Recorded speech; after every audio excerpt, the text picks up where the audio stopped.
Sun Risers Hyderabad, Kolkata Knight Riders జట్ల మధ్య జరిగిన మ్యాచ్లో అరుదైన ఘటన చోటు చేసుకుంది. ఈ మ్యాచ్ ద్వారా Sri Lanka player Kamindu Sunrisers తరపున ఐపీఎల్లో తొలి మ్యాచ్ ఆడాడు.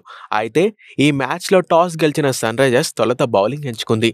కోల్కతా బ్యాటింగ్ చేస్తుండగా కెప్టెన్ ప్యాట్ కమిన్స్ కామిందుకి బంతి అందించాడు. ఆ సమయంలోనే కామిందు తన బౌలింగ్తో అందర్నీ ఆశ్చర్యపరిచాడు. ఒకే ఓవర్లో 2 చేతులతో బౌలింగ్ చేసి ఔరా అనిపించాడు. వేసింది ఒక్క ఓవరే అయినా ఓ వికెట్ తీశాడు. కేవలం 4 రన్స్ మాత్రమే ఇచ్చాడు. దీంతో 2 చేతులతో బౌలింగ్ చేసి ఐపీఎల్లో వికెట్ పడగొట్టిన తొలి బౌలర్గా కామిందు మెండిస్ రికార్డు సృష్టించాడు. ఈ మ్యాచ్లో రైట్ హ్యాండర్ బ్యాట్స్మెన్కు అతడు లెఫ్ట్ ఆర్మ్ ఆర్థోడాక్స్తో బౌలింగ్ వేశాడు. అదేవిధంగా లెఫ్ట్ హ్యాండ్ బ్యాట్స్మెన్కు right arm off spin bowling వేశాడు. ఇందులో గమనించాల్సిన విషయం ఏంటంటే అతడు ఏ చేత్తో బౌలింగ్ వేసినా యాక్షన్ మాత్రం ఒకేలా ఉంటుంది.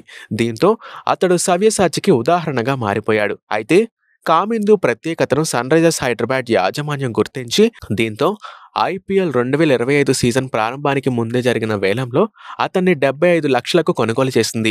అయితే తొలి 3 మ్యాచ్లలో అతడికి తుది జట్టులో చోటు మాత్రం దక్కలేదు. దీంతో అతడు బెంచ్కే పరిమితమయ్యాడు.